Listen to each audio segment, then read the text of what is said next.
நாம் தமிழர் கட்சி வேலை செய்தா இல்லையானா நாம் தமிழர் கட்சி வேலை செய்யுது. நாம் தமிழர் கட்சி இன்னைக்கு கூட போராட்டம் அறிவிச்சிருக்கு. போன வாரம் போராட்டம், காவிரிக்கு ஒரு போராட்டம் பண்ணோம். தொடர்ச்சியாக தமிழகம் முழுவதும் வேறு வேறு போராட்டங்களை அறிவிச்சிருக்கோம். காவிரி உரிமை நீர், மின்கட்டு உயர்வு எல்லாத்தையுமே கண்டித்த அறிக்கைகள் அதெல்லாம் வெளியிட்டுருக்கோம். போராட்டங்கள் நடத்திட்டுருக்கோம். அப்போ இந்த போராட்டங்கள் தமிழகத்தில் ஒட்டுமொத்தமான ஒரு எல்லா சிக்கலையும் சார்ந்ததான போராட்டங்களை நாம் தமிழர் கட்சி முன்னெடுத்துட்டு இருக்கு. அதை நோக்கி நகர்ந்துக்கிட்டு இருக்கு. ஆனால் என்னை பொறுத்த வரைக்கும் இடைத்தேர்தல் பொறுத்த வரைக்கும் ரொம்ப ப்ரிமேச்சூர்டுன்னு பார்க்குறேன். நீங்கள் இடைத்தேர்தலுக்காக போய் வேலை செய்ய வேண்டிய வேலை இல்லை. நாம் தமிழர் கட்சி பிறகு அந்த வேலை இப்போ செய்ய வேண்டிய தேவையில்லைன்னு தான் நான் கருதுறேன். அப்போ தேர்தலுக்கு அறிவித்த பிறகு வேலை செய்வதே சரியாக இருக்கும். இன்னொன்று அது பெருசாக திட்டங்களின் அடிப்படையில் வேலை செய்ய வேண்டிய தேவை இல்லைன்னு தான் நினைக்கிறேன் இடைத்தேர்தலை பொறுத்த வரைக்கும். அதனால தான் நாம் தமிழர் கட்சி பொதுவாக வேலை செய்யுது, எல்லா தொகுதிகளையும் வேலை செய்யுது, அந்த இடைத்தேர்தலுக்கான தொகுதிகள்லையும் வேலை செய்யுது. ஆனால் இது போன்ற ஆபாச வசனங்களை தாவேகாவினர் பேசும்பொழுது ஏன் எந்த நடவடிக்கையும் பாய்வதில்லை? அது நாம் தமிழர் நோக்கி மட்டும் இல்லை, எல்லா கட்சியும் நோக்கியுமே நான் சொல்கிறேன். நாம் தமிழர் கட்சி மட்டும் இல்லை, திமுகவா அதிமுகவா யாரை நோக்கி பாய்ஞ்சாலும் நீங்கள் அதையே நடவடிக்கை எடுக்க மாட்டீங்க. இதுதான் உங்கள் அறமை இல்லை. எனக்கு இன்னொரு சந்தேகம் இருக்குது. தாவேக்கினர் யாருமே ஆபாசமாக பேச மாட்டாங்களா? எல்லாருமே மற்ற கட்சி சார்ந்தவங்க தான் ஆபாசமாக பேசுகிறாங்களா, தரக்குறைவாக பேசுகிறாங்களான்ற கேள்வி இருக்குல்ல நமக்கு. அப்போ நான் என்ன புரிஞ்சுக்கிறேன்னா, இவங்க நடவடிக்கை எடுக்காதுலேருந்து தாவேக்காவினர்லாம் அப்பழுக்கற்றவங்க, ரொம்ப தூய்மையானவங்க, ஒரு வார்த்தை கூட தவறி கூட தவறான தரக்குறைவான வார்த்தைகள் பேச மாட்டாங்கன்றது தான் இவங்க இதன் மூலமாக சொல்ல வர கருத்தாக நாம் தமிழர் கட்சியில் இருக்கிற எந்த சாதாரண ஒரு அடிப்படை உறுப்பினர் கூட மிக கடுமையான தர்க்க ரீதியான கேள்விகளை நேருக்கு நேராக எழுப்பக்கூடிய ஆட்கள், எதுக்கும் பயப்படுற ஆட்களில், வளைஞ்சு போகாத ஆட்கள், ஓங்கி அடிக்கக்கூடிய ஆட்கள், திறமையாக பேசக்கூடிய ஆட்கள், முக்கியமாக படிக்கிற விஷயத்தை புரிஞ்சுக்கிறது, அதை தர்க்க ரீதியாக செஞ்சுட்டு தரவுகள் அடிப்படையில் அதை சரி பார்த்து பேசுகிற திறமையும் ஆற்றல், பேசும்போதே தடிக்க விழுற ஆட்கள், தாவேகா மாதிரியே பேசும்போதே ஸ்பெல்லிங் மிஸ்டேக் பண்ணுற ஆட்கள்லாம் கிடையாது நாம் தமிழர்கள். அப்போ அப்படிப்பட்ட ஆட்கள் இருக்கு.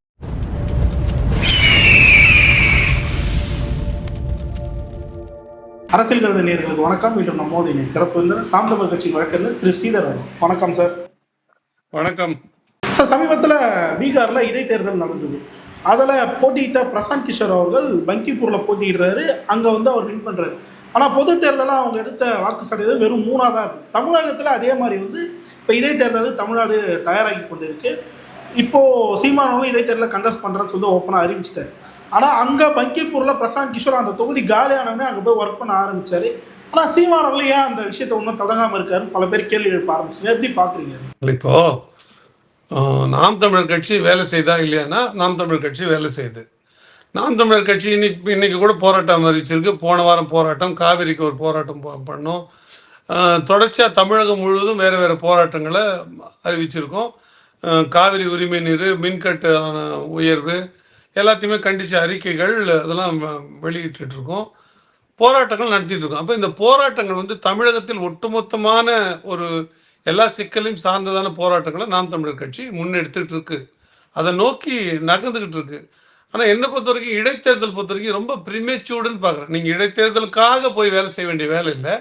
ஒரு தொகுதியில் என்னை பொறுத்த வரைக்கும் அவ்வளோ பெரிய வேலை செய்ய வேண்டிய, முன்கூட்டியே வேலை செய்கிற அளவுக்கு தேவை இல்லை இடைத்தேர்தலில் என்ன பேசு பொருளாக இருக்க போகுது சொல்லுங்கள். பொதுவாக ஒரு இடைத்தேர்தல் வரும்போது என்ன பேசு பொருளாக இருக்கும் இந்த மாதிரி சூழ்நிலையில்? இப்போது ஒரு இடத்துல மட்டும்தான் இடைத்தேர்தல்னால் அதோட அணுகிற முறை வேறு. அந்த ஒரு இடத்துல நீங்கள் இடைத்தேர்தல் அப்போ நீங்கள் இந்த அரசுக்கு ஒரு கண்டனம் தெரிவிக்கிறதா இருந்தால் இந்த அரசுக்கு இருக்கிற இந்த கட்சிக்கு வாக்கு செலுத்தாமல் வேறு கட்சிக்கு வாக்கு செலுத்துங்க. அப்போ அது ஒரு செக் பாயிண்ட்டாக இருக்கும், ஒரு எதிர்வினையாக இருக்கும் அப்படின்னு சொல்லலாம்.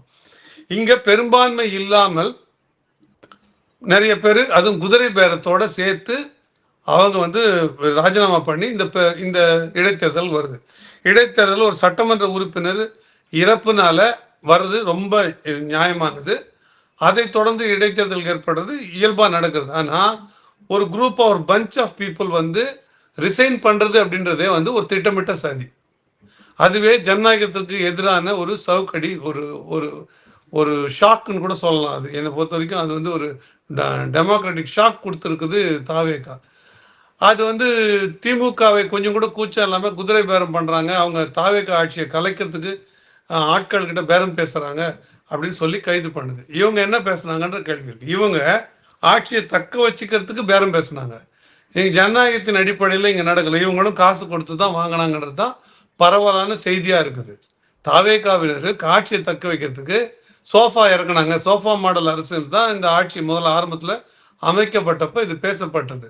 என்ன கொடுத்தாங்க, ஏது கொடுத்தாங்க அப்படின்றது இவங்க எப்படி கொடுத்துருப்பாங்கன்றத கண்காணிக்கிறதுக்கு இல்லை கேள்வி கேட்கறதுக்கு ஒரு அமைப்பு இல்லை. ஏன்னா இந்த அமைப்புகள் பூரா அவங்க கையில் இருக்குது. காவல்துறையோ வேற இந்த சிபிசிஐடியோ இவங்க கையில் இருக்குது. இவங்க கையில் இருக்குது. இவங்களால திமுக மேலே நடவடிக்கை எடுக்க முடியுது. ஆனால் இவங்க ஆட்கள் அதை தான் செஞ்சுருக்காங்க. அதை அவங்க நடவடிக்கை எடுக்க மாட்டாங்க. அது இயல்பானது.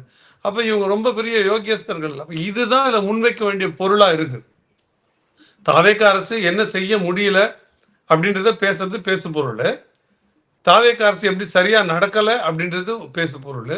இதைத்தான் பேச போகிறோம். பெரிய எனக்கு தெரிஞ்ச வரைக்கும் இடைத்தேர்தல், இந்த இடைத்தேர்தலில் பெரிய முன் தயாரிப்பு எதுவும் தேவையில்லைங்க. ஷார்ட் கமிங்ஸ் இருக்குல்ல, டெபிசிட்ஸ் இருக்குல்ல, தாவேக்காவோட பற்றாக்குறை, போதாமை, அங்கே நடக்கிற ஊழல், வழக்கறிஞர் அமர்த்துறதுல ஊழல், பழனி நிலவர ஊழல், இதெல்லாம் வந்து ஒரு சிம்பாலிக்காக தான் காட்ட போகிறோம். தொகுதி சார்ந்து இந்த தொகுதிக்கு என்ன செய்ய முடியும், என்ன பண்ண போகிறோம், நாங்கள் ஆட்சிக்கு வந்துட்டா நாங்கள் நின்று ஜெயிச்சா என்ன பண்ணுறோம்லாம் இதில் இந்த இடைத்தேர்தலில் பேச முடியாது. அப்போ நீங்கள் இந்த ஆட்சி வேண்டாம்னு நினைக்கிறீங்க, தாவேக்காவோட ஆட்சி தொடர வேண்டாம் நீங்கள் நினைக்கிறீங்கன்னா இடைத்தேர்தலில் மொத்த பேருக்கும் நீங்கள் தாவேக்காவுக்கு எதிராக வாக்களிங்க, எங்களுக்கு வாக்களிங்க அப்படின்னு கேட்பது சரியாக இருக்கும். அப்போ தான் அதை நோக்கி தான் நம்ம நகர போகிறோம். இப்போ அதை நோக்கி தான் நம்ம நகர போகிறோன்னா எனக்கு தெரிஞ்ச இதில் பெரிய முன் தயாரிப்புகள் தேவைகள் இல்லைன்னு தான் நான் கருதுகிறேன். ஒன்று. இன்னும் ஒரு கிளியர் வேக்கன்சியை அறிவிக்கலை. நீங்கள் தேர்தல் அறிவித்த பிறகு அந்த வேலை செய்யலாம். அதுக்கு இந்த செயல் திட்டங்களுக்கு தேர்தல் அறிவித்த பிறகு செயல்படுறது போதுமானது. அப்போ அது ஒன்று இருக்குது. இங்கே கிளியர் வேக்கன்சி வேறு இல்லை. உங்களுக்கு தெரியும், ஒரு 4-5 தொகுதியில் கிளியர் வேக்கன்சி இல்லை. அதனால் இந்த தேர்தல் இடைத்தேர்தல் காலியாக இருக்கிறதவே it shall not be declared as வேக்கண்ட்டுன்னு உங்களுக்கு இது போட்டிருக்காங்க. உயர்நீதிமன்றத்தில் வழக்கு போட்டிருக்காங்க. அந்த இடங்கள் காலியானது அறிவிக்கக்கூடாது அப்படின்னே வழக்கு போட்டிருக்காங்க. ஏன்னா அதற்கு முன்னே அங்கே போட்டியிட்டவங்க நாங்கள் தான் போட்டிட்டு இருக்கணும், அதில் தவறு இருக்குது, முறைகேடு இருக்குது, நாங்கள் தான் வென்று தான் நீங்கள் அறிவிக்கணும், ரீகவுண்டிங்கு, இதை சேலஞ்ச் பண்ணி பல எலெக்ஷன் பெடிஷன் இருக்குது. அப்போ ஒரு எலெக்ஷனே ஏற்கனவே சேலஞ்சில் இருக்கும்பொழுது அந்த இடத்துல யாரோ ரிசைன் பண்ணிட்டாங்கிறதுக்காக புதுசாக ஒரு எலெக்ஷன் பண்ண முடியாது. ஏன்னா அந்த எலெக்ஷனில் ஏற்கனவே நடந்த தேர்தலே வந்து சேலஞ்சில் இருக்குது, அதுவே வந்து ஆய்வுக்குள்ளாக இருக்குது. ஒருவேளை அதில் ஆய்வு முடிவில் இல்லைங்க இப்போ யார் கேள்வி கேட்குறாங்களோ, யார் மனு போட்டிருக்காரோ அவர் தான் தேர்ந்தெடுக்க தகுதியான ஆளுன்னு சொன்னால் அப்போ அவர் தான் வருவார். அப்போ 2வது இடைத்தேர்தல் நடந்து அதில் ஒருத்தர் ஜெயிச்சா என்ன பண்ணுவாங்க, இன்னொரு தேர்தல் நடந்த வெற்றி பெற்றா என்ன பண்ணுவாங்க? அப்போ உங்களுக்கு அந்த ரெசிக்னேஷனஸ் எல்லாம் போகும். யார் ஒருத்தர் வென்றவர் ரிசைன் பண்ணியிருக்காருல, ராஜினாமா பண்ணியிருக்காருல, அந்த ராஜினாமாவே செல்லாத போகும். இப்போ கேள்வி கேட்டவருக்கு அவரோட மனு வெற்றி அடைஞ்சிச்சுன்னா, அவர் தான் எம்எல்ஏன்னு டிக்ளேர் ஆயிடுச்சுன்னா இவரோட ராஜினாமாவே செல்லாத போகும். இப்போ ராஜினாமாவே செல்லாது போகுதுன்னா இந்த கேள்வி கேட்டவர், அந்த வழக்கு போட்டவர் எம்எல்ஏவாக இருப்பார். அப்படி அவர் எம்எல்ஏவாக இருக்கிறதுக்கான தகுதி வந்திருக்கும் போது 2வது இடைத்தேர்தல் வந்துச்சுன்னா அதில் யாரோ ஒருத்தர் வென்றார்னா அவர் எப்படி வென்றவராக அறிவிக்க முடியும் அப்படின்ற கேள்வியோடு அது சேர்ந்துருது. அதனால் கிளியர் வேக்கன்சி இல்லை, அதனால் அதையே பண்ணக்கூடாதுன்னு சொல்லி போட்டிருக்கிறாங்க. அந்த வழக்குகள் இன்னும் முடியல, நிலுவையில் இருக்குது. அப்போ நிலுவையில் இருக்கும்போது கிளியர் வேக்கன்சியே இல்லை. அதனால இப்போ வந்து அதில் பெருசாக நம்ம அதை போய் யோசனை பண்ணாமல் அதில் முன்கூட்டியே தேர்தலுக்காக இடைத்தேர்தலுக்காக வேலை செய்ய வேண்டிய தேவையில்லை, முன் தயாரிப்புகள் இல்லை. பிரசாந்த் கிஷோர் வேலை செய்கிறாருன்னா அங்கே இருக்கிற கள நிலவரம் என்ன, அவர் எவ்வளோ எதிர்பார்த்தாரு, அவர் ஆட்சி அமைப்புன்னு எதிர்பார்த்தாரு, அவர் எவ்வளோ வாக்குகள் வாங்கினார், அதனால் அவர் இந்த சந்தர்ப்பத்தை பயன்படுத்தி அவர் கட்டமைச்சுக்க முயற்சி பண்ணலாம். நாம் தமிழர் கட்சி பிறகு அந்த வேலை இப்போ செய்ய வேண்டிய தேவையில்லைன்னு தான் நான் கருதுகிறேன். அப்போ தேர்தலுக்கு அறிவித்த பிறகு வேலை செய்வதே சரியாக இருக்கும். இன்னொன்று அதில் பெருசாக திட்டங்களின் அடிப்படையில் வேலை செய்ய வேண்டிய தேவை இல்லைன்னு தான் நினைக்கிறேன் இடைத்தேர்தலை பொறுத்த வரைக்கும். அதனால் மற்ற விஷயங்களை, ஷார்ட் கம்மிங்ஸை, டெபிசிட்ஸை, தாவேக்காவோட ஊழல்களை, அவங்களோட குறைபாடுகளை இதெல்லாம் சொல்லுவது அவர்கள் தகுதியற்றவர்கள் என்று சொல்லுவது போதுமானதாக இருக்கும் இந்த இடைத்தேர்தலில். அப்போ அதை நோக்கி நம்ம நகர போகிறோம் அப்படின்னா அந்த கடைசி நேரம், அதாவது தேர்தல் அறிவித்த பிறகு செயல்படுவதே சரியாக இருக்கும்னு நான் நினைக்கிறேன். இன்னொன்று, மக்கள் என்ன ஓட்டு போடுவாங்க, இப்போ யார் ஆட்சி அமைப்பார்கள் அப்படின்னு ஓட்டு போடுவாங்களா, இல்லை இந்த எம்எல்ஏக்கு நம்ம வாய்ப்பு கொடுக்கலாமான்னு ஓட்டு போடுவாங்களா, இல்லை இந்த அரசை கேள்வி கேட்கட்டும், இது பத்தாது, கேள்வி கேட்க ஆட்கள் இல்லைன்னு ஓட்டு போடுவாங்களா? இந்த கேள்விக்கு இப்போ இந்த யார் ஆட்சி அமைக்கணும், யார் பெரும்பான்மை அடையணுன்றது ஓட்டு போடுவாங்களான்னா எனக்கு தெரிஞ்சு அப்படி இல்லை. இப்போ இருக்கிறவங்க பெரும்பான்மையிலாம் ஆட்சி அமைச்சிட்டு இருக்காங்க, அவங்க ஆட்சி தான் ஆட்சின்னு இப்போ மக்கள் நம்புவாங்க. அப்படி நம்புகிற பட்சத்தில் உங்களுக்கு அதுக்காக போட மாட்டாங்க. இந்த ஆட்சி கேள்விக்கு உட்படணும், இது சரியாக இயங்கலை, அப்போ அதை கேள்வி கேட்கறதுக்கு சரியான நபர்கள் போகணுன்ற முறையில் மட்டும்தான் அந்த தேர்தல் பரப்புரைகள், பிரச்சாரங்கள், அந்த செயல்பாடுகள் இருக்க போகுது. அது தேர்தல் அறிவித்த பிறகு போதே சரியாக இருக்கும், அது போதுமானதுன்னு தான் நான் கருதுறேன். அதனால தான் நாம் தமிழர் கட்சி பொதுவாக வேலை செய்யுது, எல்லா தொகுதிகளையும் வேலை செய்யுது, அந்த இடைத்தேர்தலுக்கான தொகுதிகள்லையும் வேலை செய்யுது. ஆனால் இடைத்தேர்தலுக்குன்னு வேலை செய்யலை. இப்போ இடைத்தேர்தலுக்குன்றதை விட என்ன நம்ம அங்கே பேசினா என்ன நடந்தது, எந்த காரணத்திற்காக இப்போ நீங்கள் தேர்ந்தெடுத்த எம்எல்ஏ சட்டமன்ற உறுப்பினர் ராஜினாமா பண்ணார், அதில் என்ன நேர்மை இருக்குது, நீங்கள் அவரை வந்து முறையானவர் தானே அனுப்பிச்சிங்க, அவரை நம்பி தானே அனுப்பிச்சிங்க. ஆனால் உங்களோட லட்சக்கணக்கான பேர் எண்ணத்தை வந்து மோசமாக்கி உங்கள் மூஞ்சியில் கரிய பூசுகிற விதத்தில் இவர் வந்து ராஜினாமா பண்ணியிருக்காரு. யார் சொல்லி பண்ணார், எதற்காக பண்ணார், மக்கள் சேவையை அவர் பண்ண முடியாதுன்னு பண்ணார் அப்படின்னா அப்போ எதிர்கட்சியாக இருக்கிறது மக்கள் சேவை இல்லையா? சரி, இவர் ராஜினாமா பண்ணவர் ஏற்கனவே இருந்தப்போ மக்கள் சேவை பண்ணாரா? ஏன் எதிர்த்தரப்பில் இருந்துட்டு மக்கள் சேவை பண்ண முடியாதா? அப்போன்னா 117 எம்எல்ஏ மட்டும்தான் மக்கள் சேவை பண்ண முடியுமா? மீதி 117 பேர் 236 பேரில் பண்ண முடியாதா? அப்படி பண்ண அமைச்சர்கள் இல்லையா? இது தாவேக்கா சொல்லி தான் ரிசைன் பண்ணியிருக்காருன்னா அப்போ இவர் தாவேக்காவோட கையாள அதிமுகவிலேருந்து வென்றவர், அதிமுகவோட கோட்பாடுகளுக்கு மக்கள் வாக்களித்தாங்க, அதிமுக வரணும்னு வாக்களித்தாங்க. ஆனால் அந்த மக்களோட எண்ணத்துக்கு கரிய பூசுறதுமா தாவேக்கா பேச்சை கேட்டுக்கிட்டு இவர் ராஜினாமா பண்ணியிருக்காரு, ரிசைன் பண்ணியிருக்காரு. இவரோட நேர்மை என்ன, இவருடைய ஒழுக்கம் என்ன? இப்படி மோசமானவரை நீங்கள் மறுபடியும் தேர்ந்தெடுக்கணுமா? இல்லை அவர் தான் நிற்க போகிறாரு? இல்லை இப்படி வேலைகளை செய்கிற தாவேக்காவிற்கு நீங்கள் எப்படி மறுபடியும் வாக்களிப்பீங்க? அது ஒரு இவ்வளோ நம்பகத்தன்மையற்ற கட்சியாக இருக்குன்னு இதை தான் பேச போகிறோம். இதை தாண்டி ஸ்கீம் பேசிஸா, திட்டம் பேசிஸா, நாங்கள் ஆட்சிக்கு வந்தால் இதை பண்ணுவோம், அதை பண்ணுவோம், இதை கொடுப்போம், இந்த இலவசம் கொடுப்போம், இது எதுவுமே இந்த தேர்தலில் இடைத்தேர்தலில் பேசு பொருளாக இருக்க போகிறதில்ல, அது தேவையும் இல்லை, அப்படி நடக்க போகிறதும் இல்லை. அதனால சரியாக தான் நகர்ந்துட்டு இருக்குன்னு நான் நினைக்கிறேன். இப்போ அது தேவையில்லை, தேர்தல் அறிவிக்கட்டும், அப்போ எல்லாரும் சேர்ந்து போய் இந்த வேலையை செய்வோம். இதை தொடர்ந்து சமீபத்தில் சிவகார்த்திகேயன் அவங்க சேவன் படத்தில் சீமானவன் நடிக்க போகிறதா ஒரு செய்தி வந்து பரவச்சு. அப்போது ஒரு குறிப்பிட்ட தாவேக்காவோட முக்கிய ஐடி விங்கில் இருக்கக்கூடியவர்னு சொல்லலாம், முருகரை ரொம்ப கேவலமாக இழிவுபடுத்தி ஒரு போஸ்ட் ஒன்று போட்டிருந்தாரு. அதுக்கு பல கண்டனங்கள் இப்போ எழுந்து வருது. எப்படி பார்க்குறீங்க இந்த விஷயத்தை? அவர் ஒரு கிறிஸ்தவ மதத்தை சார்ந்தவர். இல்லை, இதில் தரம் தாழ்ந்தவர்கள் தரம் தாழ்ந்த விமர்சனங்களை தான் வைப்பாங்க. நம்ம அவ்வளோதான் அதில் பார்க்கணும். பொதுவாக தாவேக்காவினர் எப்பயாவது ஒரு நாகரிகமான விமர்சனத்தை வச்சு நீங்கள் பார்த்துருக்கீங்களா? ஒரு மெச்சூர்டு வே ஆஃப் டாக்கிங்க, ஒரு பண்பட்ட விதத்தில் பேசியோ அல்லது தரவுகள் அடிப்படையில், டேட்டாஸ் அடிப்படையில் ஒரு தர்க்க ரீதியாக நீங்கள் பேசி நீங்கள் பார்க்கவே முடியாது. கையை கடிக்கிறவன், காலை கடிக்கிறவன், முத்தம் கொடுக்குறவன், பொண்டாட்டியாக இருப்பேன்னு சொல்கிறவன், புருஷனாக இருப்பேன்னு சொல்கிறவன், இந்த மாதிரி ஆட்களை தான் நம்ம பார்க்க முடியும். என்னை பொறுத்த வரைக்கும் அது ரொம்ப தரம் தாழ்ந்த விமர்சனம். அதெல்லாம் அதை பற்றி விமர்சிக்கிறதே என்னை பொறுத்த வரைக்கும் தேவையற்ற வேலை.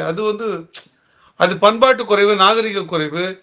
இதை வந்து இவங்க ஊக்குவிக்கிறாங்க. எனக்கு இன்னொரு கேள்வி இருக்குது. கொஞ்சம் தரக்குறைவாக பேசுனா கூட முதல்வரை பேசுனா நீங்கள் கைது பண்ணுறீங்க, சரியானது. நீங்கள் காலை உடைப்பேன் கையை உடைப்பேன்னு சொல்லிட்டாரு அப்படின்னு ஒரு எம்எல்ஏ கூட கைது பண்ணுறீங்க, நீங்கள் எதிர்கட்சி தலைவரை கைது பண்ணுறீங்க. அப்போ அதெல்லாம் வந்து உங்களோட அரசீற்றமா இல்லை உங்களை கேட்டுட்டாங்கன்றது கேள்வியா? உங்களை கேட்டுட்டாங்கன்றதுனால தான் நீங்கள் கைது பண்ணுவீங்கன்னா அதை புரிஞ்சுக்கிறோம். நீங்கள் இன்னும் ஒரு திமுக, நீங்கள் வந்து சுயநலவாதமான ஆள், நீங்கள் ஒரு சரியான அரசமைப்பில் நாங்கள் புரிஞ்சுக்கிறோம். இல்லை நீங்கள் இப்படி தான் நியாயமாக தான் கேட்பீங்க, சரியான பக்கம் தான் நிற்பீங்க, யார் இந்த தவறு செய்தாலும் நீங்கள் கேட்பீங்க அப்படின்னா இது போன்ற ஆபாச வசனங்களை தாவேக்காவினர் பேசும்பொழுது ஏன் எந்த நடவடிக்கையும் பாய்வதில்லை? அது நாம் தமிழர் நோக்கி மட்டும் இல்லை, எல்லா கட்சியும் நோக்கியுமே நான் சொல்கிறேன். நாம் தமிழர் கட்சி மட்டும் இல்லை, திமுகவா அதிமுகவா யாரை நோக்கி பாய்ஞ்சாலும் நீங்கள் அதே நடவடிக்கை எடுக்க மாட்டீங்க. இதுதான் உங்கள் அறமா? இல்லை, எனக்கு இன்னொரு சந்தேகம் இருக்குது. தாவேக்கினர் யாருமே ஆபாசமாக பேச மாட்டாங்களா? எல்லாருமே வந்து மற்ற கட்சி சார்ந்தவங்க தான் ஆபாசமாக பேசுகிறாங்களா, தரக்குறைவாக பேசுகிறாங்களான்ற கேள்வியும் இருக்குல்ல நமக்கு. அப்போ நான் என்ன புரிஞ்சுக்கிறேன்னா, இவங்க நடவடிக்கை எடுக்காதுலேருந்து தாவேக்காவினர்லாம் அப்பழுக்கற்றவங்க, ரொம்ப தூய்மையானவங்க, ஒரு வார்த்தை கூட தவறான தரக்குறைவான வார்த்தைகள் பேச மாட்டாங்கன்றது தான் இவங்க இதன் மூலமாக சொல்ல வர கருத்தாக நான் புரிஞ்சுக்கிறேன். என்னை பொறுத்த வரைக்கும் இது போன்ற கருத்துக்கள் அதிக கவனம் செலுத்த வேண்டிய வேலை இல்லை. இது ஒருத்தன் அசிங்கமாக பேசுனான்னா நாமளும் மறுபடியும் அசிங்கமா பேசும்போது அந்த இடத்துக்கு நம்ம இறங்கிடுறோம். ஒரு கழுதைக்கு கழுதை மாரி நம்ம கணச்சு காட்ட வேண்டிய தேவையில்ல. ஒரு நாய்க்கு நம்மள பார்த்து குலைக்கணும், அதுக்கு நாய் மாரி நம்ம குலைச்சு காட்ட வேண்டிய தேவையில்ல.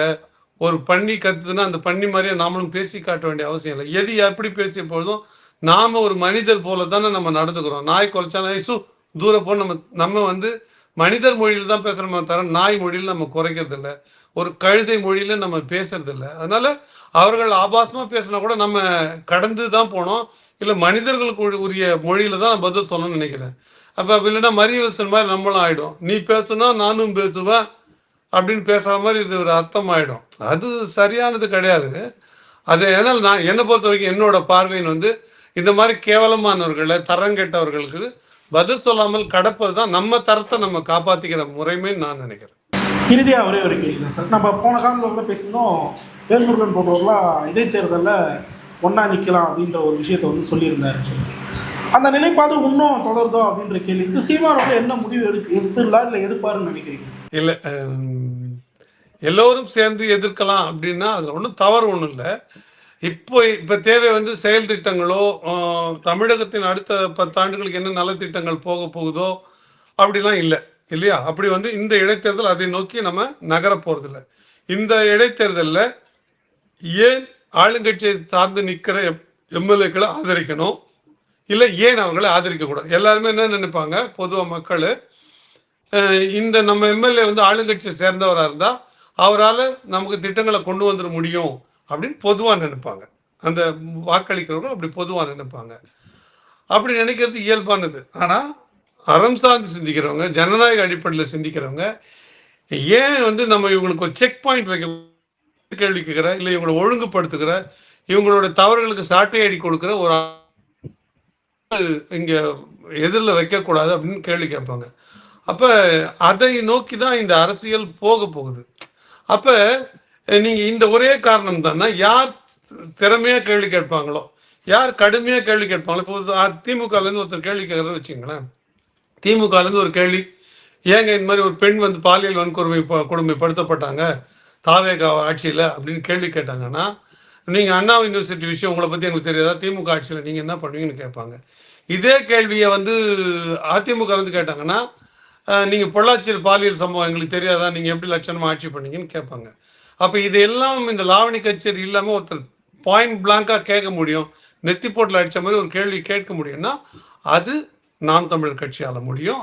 அவர்கள் வந்து குற்றமற்ற கட்சி, இது வரைக்கும் ஆட்சியில் இல்லை, எந்த விதமான பேகேஜ் அழுக்கு சுமை இல்லை.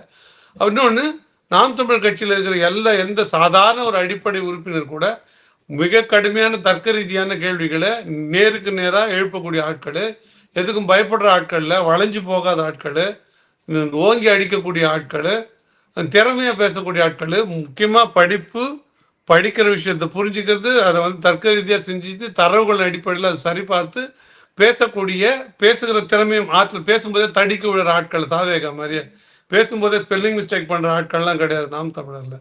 அப்போ அப்படிப்பட்ட ஆட்கள் அனுப்புறது சரியாக இருக்கும். அந்த நோக்கத்தோடு எல்லோரும் சேர்ந்து அனுப்புறது தவறு ஒன்றும் இல்லைன்னு நான் நினைக்கிறேன்.